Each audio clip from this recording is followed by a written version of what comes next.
Hello, everybody, and welcome to Mrs. G's Story Time. We are reading the book Betsy Ten Boom by Mike Evans with permission from Time Worthy Books, and we are on Chapter 45. A few months later, we are awakened by the whistle for morning roll call. Corey and I climbed from the bunk and filed out into the cool morning air. Summer had ended and autumn was rapidly approaching. We formed into ranks and stood quietly. Most of us expected to march down the street to the Phillips facility. In spite of my worry about sharing the vitamins, the bottle had not run out. I carried it every day in my pocket, and when someone asked for some, I gave them 2 drops on their tongue. It seemed impossible that it would last this long, yet every day at noon there were still 2 drops for me. I felt better by taking them, but I knew vitamins alone would never solve my medical problems. That morning my legs felt heavy and my joints ached. I wondered if I had energy to make it to the factory at the end of the street. Our regular officer appeared and scanned the ranks, as he'd done every morning since we arrived. Then he nodded to the man beside him, and roll call began. When that was finished, we were ordered to face left, which was odd, because we normally went to the right. Then rank by rank they directed us down the streets towards the camp entrance. Flanked by soldiers on either side, we continued past the gate on the dirt road we had walked when we first arrived. As we started down the hill away from the camp, I could see that we were all in a single line that stretched to the bottom and up the other side. No one said a word. In a little while we came to the railroad tracks at the same place we had arrived months before. A line of cattle cars awaited, and as we drew near, the soldiers divided us between them, forming groups in front of each car. There are still no loading ramps, so we were ordered to climb inside. The floor in the car was about shoulder height, which meant we had no leverage to hoist ourselves up. Those who tried fell to the ground. Frustrated by our failure to comply with their orders, the soldiers surged us forward. Confusion followed, and the soldiers shouting for us to move and prisoners screaming and crying. Then the beating started. A soldier struck one of the women to our right with the butt of his assault rifle, and blood sputtered across Corey's cheek. Alarmed by it, she glanced back at me and barked, "Stay with me." Then she elbowed her way to the front of our group with me holding tightly to her dress. When we reached the car, she grabbed me by the shoulder and lifted me up until I was able to place my hands against the floor of the car and swing a knee over. Then she gave me a shove and I tumbled inside. Standing above her, I reached down to help her up. Then we gave a hand to others and helped others up. Slowly, the rail car filled, and as it did, the beating and shouting subsided. When the last person climbed aboard, the soldiers slid the door closed and latched it in place. The morning was cool and pleasant. We had made the walk from the camp to the train without getting hot, but as the day wore on, the temperature rose. By noon, the heat was stifling inside the rail car, and as before, there was no sanitary facilities. And before long, the place reeked. In a while, the rail car gave a jarring jolt and then started forward, rolling slowly at first before steadily picking up speed. We had been standing for more than 6 hours, and although there was no room to sit as individuals, we figured out a way to sit at once. When we were settled in place, the rhythmic motion of the car rocked most of people to sleep. I was drowsy too and rested my head on Corey's shoulder. "Are you still angry with me?" I asked quietly. "Angry with you?" Her voice sounded alert. "What about?" "Sharing the vitamin bottle." "No," she sighed. "I'm not angry about that. Never was. I just wanted you to have what you need. You know, if I'd kept the bottle hidden at my workstation, hoarding it only for myself, it would still be there. But by surrendering it to the Lord and His will and bringing it to the barracks to share, I have it with us now." She nodded in agreement. "You were right. God always knows best." 3 hours later, the train came to stop and the doors opened. A breeze swept through the car and I thought we were at our destination. Then 2 soldiers appeared in the doorway, passed a bucket of water inside. They quickly shoved the door closed, and in a few minutes the train started forward again. Those seated nearest the door took a drink from the bucket, then passed it overhead to those behind. Between the sloshing and the gulping, the water was consumed before the bucket reached us. After a while, someone sitting near the far end of the car looked out between the wooden slats that formed the wall. "I think we're in Germany," she said. Others turned to see, and a discussion began about where we were. This discussion soon became an argument, and for a moment I thought a fight would break out. But before long, the heat and the hunger overtook passion, and everyone fell silent. By the middle of the afternoon, 2 women had died. One at the end of the car, where the heat was particularly bad, and the other just a few meters in front of us. Both died quietly. We had no way to inform anyone, and we were forced to sit with the bodies as the train continued through the night and into the following day. Finally, at noon at the second day, we came to a stop again. This time, when the doors opened, we looked out to see a freight depot with ramps for loading and unloading cargo. Armed soldiers lined the tracks and stood watch over the depot. Trucks were parked nearby, and I thought they were going to use them to transport us wherever it was we were going. But then I saw machine guns mounted in back and wondered if we'd survive to reach the ground. With the freight ramp at railroad height, we had only to step from the train and walk to the ground. There was no shouting or yelling, and no one was beaten. Just a simple order, "Out!" and everyone began to unload. As Corey and I came from the car, I noticed an acid odor in the air that wrinkled my nose. "What's that?" "Smells like something burning." "Like a pot left on the stove too long," I added.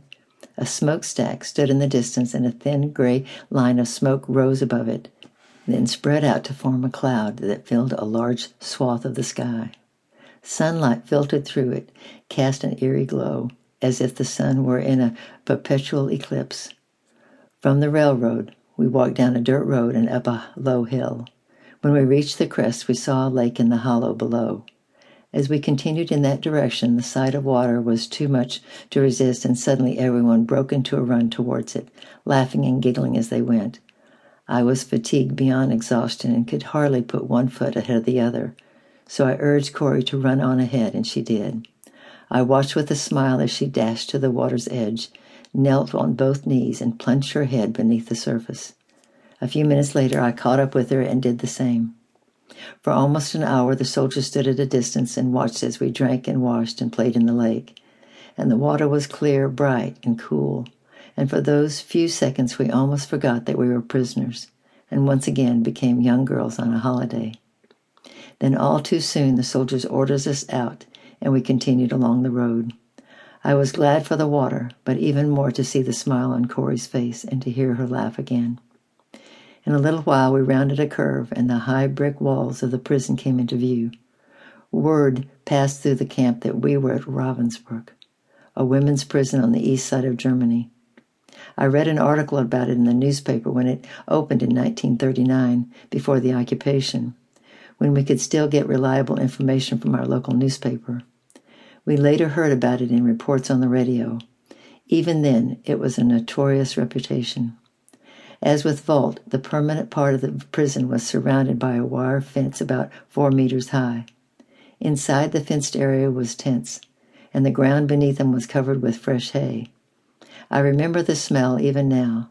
As we came through the gates, soldiers guided us to the tents, and we collapsed on the hay to rest. Just as quickly, though, we jumped to our feet, scratching and digging our hair as tiny lice attacked us.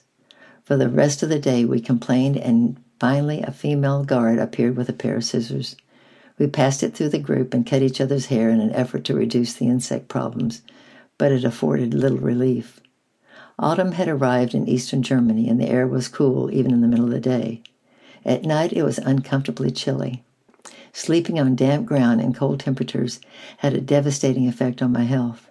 The cough I picked up at Vault worsened, and then the rains began again. In addition to all of that, the food was awful, and diarrhea became a serious problem. Our latrine was an open ditch not far from the tents, and I made frequent trips to it. Every day, I became thinner and weaker. On the 10th night, we were rousted from the tents after the evening meal and moved through the wall's main gate to the large building inside the permanent prison. I was not sure what use it had been originally used for, but for us it was an inmate processing center. I glanced around for a clue about what would happen next. A group of soldiers ahead of us were just visible up the hall. They were naked, and I saw them enter a room to the right. From the look of it, they appeared to be headed to the showers. The thought of a chance to wash put a smile on my face, and I hoped that that was what awaited us too. Before we reached the end of the hall, we came to a clerk who demanded all our possessions. I had only the bottle of vitamins and the Bible, and I wanted to give up neither. A guard saw the bottle in my pocket and took it. But before they discovered the Bible, my stomach cramps returned, and Corey asked if I could go to the restroom. One of the guards told us to use the shower and relieve myself over the drain. With Corey's help, I hurried in that direction. The group that was ahead of us had just left the showers. Water still dripped from the shower heads as I squatted over the drain. Corey held me by the arm to help steady me while I relieved myself. We'd known each other through many circumstances, yet right then I found it deeply embarrassing to be there with her like that. But I had little choice. I was so weak I could not stand on my own. And when I was finished, Corey said, "Give me the Bible." "What are you going to do with it?" "Hide it." "Where?" She pointed to a stack of wooden benches along the wall. "There." "Do you think it's safe?" "I think it's our only chance," she replied. She was right. Vitamins were no threat to the Nazi ideology. In fact, it was perfectly consistent with all they espoused: the love of human achievement, power, and vigor, the drive to attain it. But the Bible was another matter. If they found it, they would not only destroy it, but punish us as well. Perhaps even the entire group. Once again, I saw a principle at work. The only way to save it was to lose it. Jesus talked about that often. So I took the Bible from around my neck and handed it to Corey. Then she tucked it out of sight among the benches. We came from the shower room and joined the others who had formed a line in the hall. Moments later, we were forced to strip naked and hand over our clothes. Male soldiers stood nearby, and I was humiliated to be seen by them. But I was too sick to complain. When all our clothes had been collected, someone ordered us into the showers, and we dutifully filed inside. Water sprayed from the shower heads as we moved beneath them. It was tepid, but not cold, and felt good. I let it wash over my head and did my best to rid my scalp of the lice. In a few minutes, the water switched off and we were directed to the next room. Towels were stacked there and we dried off. I noticed that the skin of my arms hung loosely. All the fat was gone, and only the muscle remained. Even that was less than before. Somewhere in the shuffle of leaving the shower room and picking up a towel, Corey retrieved the Bible. A cart near the wall to the right was piled with thin cotton prison dresses. Another next to it held poorly made shoes that required no laces. We sorted through them to find ones that fit us and put them on. Through all of that, Corey concealed the Bible from view until we were dressed, and then she placed the cord around her neck and tucked it out of sight beneath her dress. In the next room, we came to a table where several men were seated. As we stepped to the table, one of the men checked my records and assigned me a number.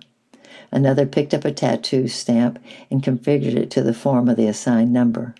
Before I realized it and what had happened, a female guard came behind me, slipped the top of my dress off to the left shoulder, and grabbed my arm, held them tightly to her side. Thus restrained, a man at the table stood and dipped the tattoo stamp in ink and slammed it against my chest. He smiled as he struck me and watched while the ink mixed with blood from the needle pricks trickled down my chest. I was prisoner 66729. Well, next week it will be chapter 46, and we'll learn more about Ravensbrück. I love you, I'm praying for you, and bye-bye for now.